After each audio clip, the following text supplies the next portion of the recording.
Why is it looking at me? Okay, I get it. I'm in your house, girl. Sorry. I thought this was like for everybody. Because whatever. Okay.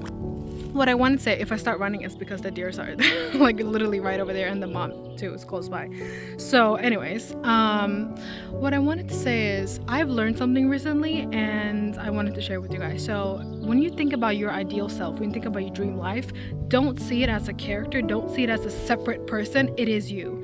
Because sometimes we get into perfectionism and we start to think that the ideal version of herself is so perfect. No, she doesn't have this morning routine, she has this routine, and she has this night routine, and she has this friends, and I won't accept anything. It's like, okay, now you're being a little bit dramatic. Okay, sure, they might have a specific amount or group of friends, whatever, but that doesn't mean that they're a perfect person, because they're still you at the end of the day, and nobody is perfect.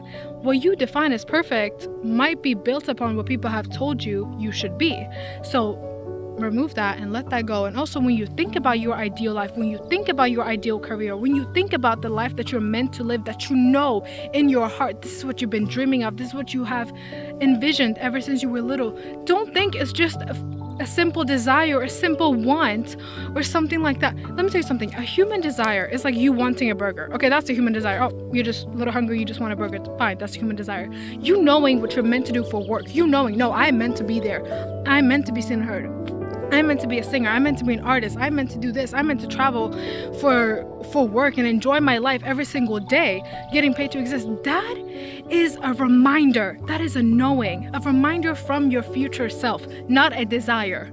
Your higher self is telling you, girl, I am living this life right now, and I'm telling you, come to this point, because either way you're gonna get here, but I'm telling you that I'm already living in this reality. I'm not desiring this, I live in this, and you will too, because you are your ideal self. There is no separation.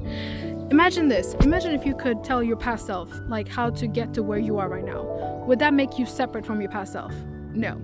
So why would that make you separate from your ideal self? Guys, I'm cooking too much. I'm just kidding. But you guys know what I'm trying to say, right? So when you have a knowing that ever since you were a child, you were like, you know what? This is what I'm meant to do for work. This is meant to be my partner who's supposed to be healthy and loving and not toxic, all this stuff. I'm meant to have friends. I'm meant to travel the world. I'm meant to live an easy, happy, healthy life. And then you get met with the 3D and that might not be there just yet. And you're like, oh, shit, maybe it really is a desire. Maybe it's never going to happen. It is going to happen because it already has happened, okay? But I know it's hard to believe that when you look at your 3D and like, but where, but how, but when. Stop thinking about the when and the how and the when, and just allow it to happen for you naturally. It is going to happen just like how life has already and always happened for you. It is going to continue to happen for you. You just have to see it from that perspective. You have to allow yourself to actually open your eyes and try to see your life from a new perspective. Time moves. Whether you like it or not, time is always going to move. But I personally believe that time moves differently for different people because they perceive it in different ways. So if you feel like, oh shit, time's just moving slowly and nothing's happening, that's how you're viewing it then. But for someone else, it might be moving super, super fast, right? But then there's also this thing where it's like, we're human beings. So sometimes we have periods where life does need to slow down. You do need to rest. Okay, you need to take it easy.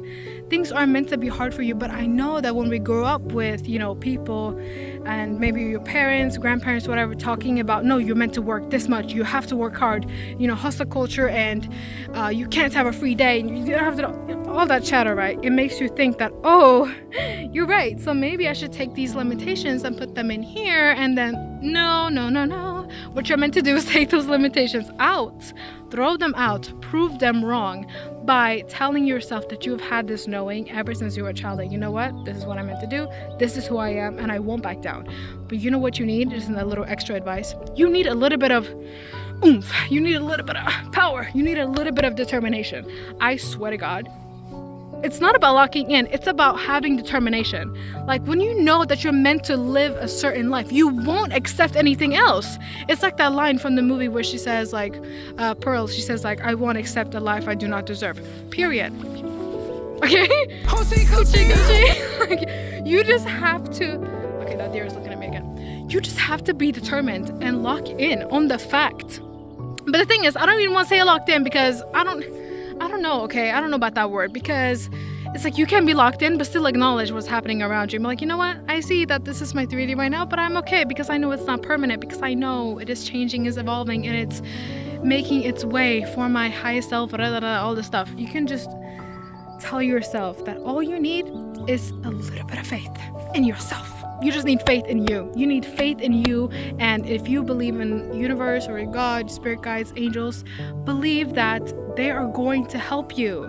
If you're praying, for example, to Mother Earth, if you're saying, angels of the light, help me, speak to me, whatever, they're going to help you because you're asking the things of the light. You're not asking anything that's, whatever. You're saying light, and light comes to light. Don't worry about it. But yeah, so like I said, have a little bit of determination and just believe in yourself. Okay, you got this. Okay, you got this. Look at yourself in the mirror and say, I'm going to give you the life that you deserve, that you've been knowing that you already have. Why? Because I already did. Right, because I already did. Right. Okay, let me go before people think I'm crazy. Yeah.